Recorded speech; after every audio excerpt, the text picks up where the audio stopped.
All right. तो Indian express जून 15 2021 आज देख लेते हैं क्या क्या इंपॉर्टेंट है जिसको पढ़ना चाहिए। This is front page, page number 1। तो इसमें जो इन्फ्लेशन रिलेटेड जो न्यूज़ है इसको पढ़ना है, और इससे रिलेटेड पीछे का अगर आप एक्सप्लेन में भी और प्रीलिम्स बूस्टर में अगर आप प्लेलिस्ट में जाओगे तो आरबीआई रिलेटेड जो भी न्यूज़ अगर उसको आप पढ़ोगे तो ये आपको बहुत अच्छे तरीके से समझ में आएगा। बाकी फ्रंट पेज में कुछ विशेष है नहीं। एक ये जो इंडिया चाइना का जो क्लैश चल रहा है, तो आप इससे ये समझ सकते हैं कि आप इंडिया चाइना बॉर्डर पे जो भी मैप है, मैप में जो भी आपको एस्पेक्ट्स दिख रहे हैं, सिर्फ गलवान वैली नहीं, सिर्फ डेप्सांग प्लेन नहीं, सिर्फ कैलाश रेंजेस नहीं, या सिर्फ पैंगोंग सो लेक नहीं, और भी जो भी है वहाँ पे दर्रा जो कहते हैं ओपनिंग जो होता है माउंटेन में पासेस, तो उसको आप देख लीजिए। फिर नॉर्थ ईस्ट में भी जो बॉर्डर पे सब चीज़ें हैं तो उसको आप मार्क कीजिए, क्योंकि इस बार प्रीलिम्स से पूछा जा सकता है। मैप बेस्ड ये क्वेश्चन इंपॉर्टेंट हो जाता है। ठीक है, तो फ्रंट पेज में यही दो चीज़ है। पेज नंबर 2 एक्सटेंशन है, पेज नंबर 3 कुछ नहीं, पेज नंबर 4 कुछ नहीं, 5 में भी कुछ नहीं, 6 7 कुछ नहीं, page number 8 main article page है। ठीक है, तो इसमें देखते हैं पहले मेन आर्टिकल पेज में द ऑनलाइन एग्ज़ाम ऑप्शन कुछ खास नहीं है इसमें आपको पढ़ने के लिए। ठीक है, ये बेसिकली ये बताया गया है कि 12th एग्ज़ाम को कैंसिल करने की जगह ऑनलाइन उसको कंडक्ट कराना चाहिए था, जबकि हमारे पास नेशनल टेस्टिंग एजेंसी भी है और बाकी सब व्यवस्थाएं, और 1.5 साल का टाइम था तो हम तैयारी कर सकते थे। तो I don't think that this is too much important. 1 year after Galwan valley, C Uday commodore Uday Bhaskar का ये आर्टिकल है। थोड़ा टेक्निकल लगेगा आपको पढ़ने में, बहुत ज़्यादा ज़रूरी भी नहीं है हमारे हिसाब से। कभी किसी दिन आसान आर्टिकल आ जाएगा इंडिया चाइना रिलेशनशिप को लेके, तो उसको आराम से देख लेंगे, है ना। माइलस्टोन इन गलवान, अगेन फिर वही गलवान वैली को लेके है, तो आप बेसिकली इसको पढ़ लीजिए, ये तो आसान ही है। ये आपको ओवरव्यू एक दे देगा, और मैप ज़रूर इसका करना है। ठीक है, उसके अलावा बाकी ये दोनों न्यूज़ तो मुझे कुछ खास लगा नहीं, तो मैंने पढ़ा नहीं इसको, है ना। ये बहुत अच्छा आर्टिकल था सी राजा मोहन का। अगर अभी करंट जियो पॉलिटिक्स और जियो इकोनॉमिक्स जो चल रहा है उसको आपको समझना है, और G7 मीटिंग क्यों इस तरह से हो रहा है, या कोalition ऑफ डेमोक्रेसीज की बात की जा रही है, डेमोक्रेसी 11 एक नया टर्म उभर के आया है, और जो बाइडेन जो है वो हर जगह दौरा कर रहे हैं, सबसे मिल रहे हैं, अभी रशियन प्रेसिडेंट व्लादिमीर पुतिन से भी मिलना है। तो ये किस बैकग्राउंड में हो रहा है, तो पूरा एक हॉलिस्टिक आपको कवरेज इसको दिया गया है, आप इसको पढ़ सकते हैं। I will discuss this also separately. ठीक है, इसमें ये अफाइन judicial movement against Ashwini Kumar, तो ये एडवोकेट हैं और पॉलिटिशियन भी हैं, तो ये थोड़ा सा आइडियोलॉजिकल भी हो जाता है, और दूसरा क्या है कि टेक्निकल भी हो जाता है। ठीक है, तो इसमें बहुत ज़्यादा हम टाइम एनर्जी इन्वेस्ट न करके ऐसे आर्टिकल्स में क्या करना है आपको कि इंट्रोडक्शन और कंक्लूजन इनका ज़रूर देखिए। ठीक है, इसका इंट्रोडक्शन कंक्लूजन देखने से क्या होगा, ये कुछ अच्छा सा लाइन, कोई अच्छी सी ऐसा पॉइंट मिल जाएगा जो आप अपने मेंस एग्जामिनेशन में इंट्रो कंक्लूजन में इस्तेमाल कर सकते हैं। जैसे इसमें मुझे ऐसा ये जो स्टार्टिंग का इनका इंट्रोडक्शन है वो मुझे लगा कि काफ़ी इंपॉर्टेंट है। The quality of democratic governance, the quality of democratic governance anchored in sacrosanct human rights is determined by the integrity and resilience of constitutional institutions established to sustain and nurture its purposes।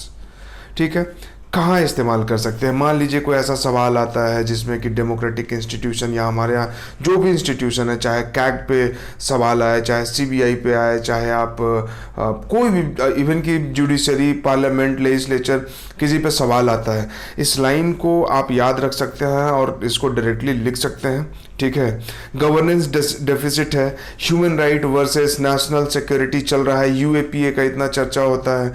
ठीक है, तो human right को protect नहीं करेंगे तो फिर democracy का मतलब नहीं बनता है, बट डेमोक्रेसी को प्रोटेक्ट करने के लिए नेशनल सिक्योरिटी का भी ध्यान रखना होगा।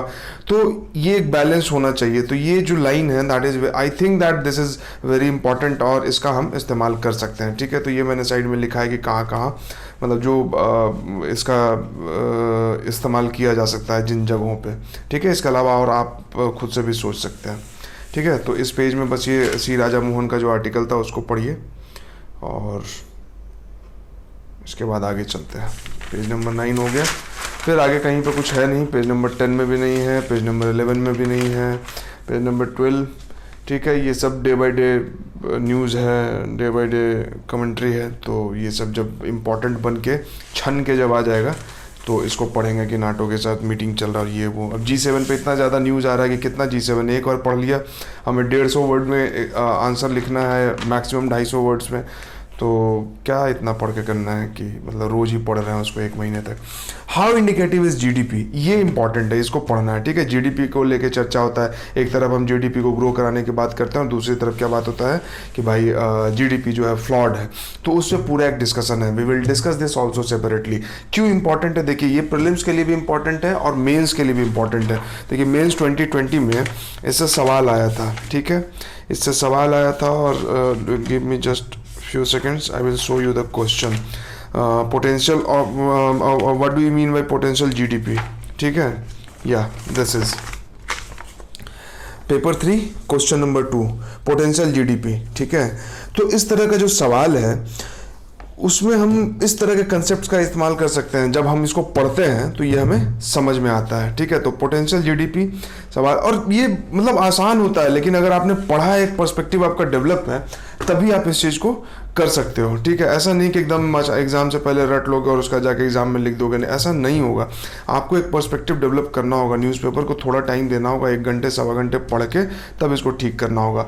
और 1 साल जब आप अपना पूरा कंसेप्चुअल आपका क्लैरिटी हो जाएगा, जब पूरा क्रिस्टलाइज हो जाएगा, आपका जो कंसेप्ट है, जो आपने पढ़ा है, सब याद भी हो जाएगा, समझ में भी आ जाएगा, तब उसको आप राउंड एंड राउंड घुमा घुमा के इस्तेमाल कर सकते हैं अक्रॉस द पेपर, ठीक है। अदरवाइज फिर वो पढ़ते थे ना 10th में और 11th 12th में, कुंजिका आती थी कि कुंजिका पढ़ लो पास करो। तो UPSC इज नॉट अ कुंजिका examination, though some people are trying to make this कुंजिका examination, but we average aspirants जो कि एवरेज लेवल पे हैं, तो we will not rely on कुंजिका, we will do hard work, ठीक है। स्मार्ट वर्क भी करेंगे, लेकिन स्मार्ट वर्क एक बड़ा क्लीशे सा स्टेटमेंट बन गया है, तो हार्ड वर्क तो पहले कर लेते हैं, स्मार्ट वर्क तो करेंगे ही। This is smart work. और क्या होता है स्मार्ट वर्क कि न्यूज़पेपर से आप सब कुछ निकाल लेते हैं, ठीक है। Debate around replacing mother for inclusivity, ठीक है, तो मदर बोला जाता है, बट अब क्या है कि ट्रांस LGBTQ+ राइट्स हर जगह दिया जा रहा है, हर जगह इस ट्रांसजेंडर के बारे में बात किया जा रहा है। सिर्फ जेंडर ही सिर्फ नहीं रहेंगे, ट्रांसजेंडर भी होंगे, but they will also become parents, ठीक है। तो बर्थिंग को सिर्फ मदर बोल के, मतलब जेंडर बायसनेस मदर में दिखता है, ऐसा इस आर्टिकल में बोला गया है, ऐसा USA में डिस्कोर्स चल रहा है। तो मदर के जगह बर्थिंग पीपल, ठीक है, कि जो लोग जन्म देते हैं, ये टर्म यूज किया जाना चाहिए ताकि ये ज़्यादा इंक्लूसिव हो, इसमें ट्रांसजेंडर भी इंक्लूड किए जा सकें, ठीक है। तो जब कोई पॉलिसी बनेगा बर्थिंग पीपल बोलेंगे तो फिर उसमें ट्रांसजेंडर भी आ जाएंगे, तो ये है। तो इसको भी थोड़ा सा अलग से हम लोग कर लेंगे 2-3 मिनट में, ठीक है। बाकी इधर इकॉनमी पेज में वैसा ही है, ठीक है, तो कुछ खास है नहीं। तो यही था आज का इंडियन एक्सप्रेस। कम टाइम लगेगा, GDP का जरूर पढ़िए और C राजा मोहन का जो आर्टिकल है उसको पढ़िए। Now I will discuss those things also. Thank you.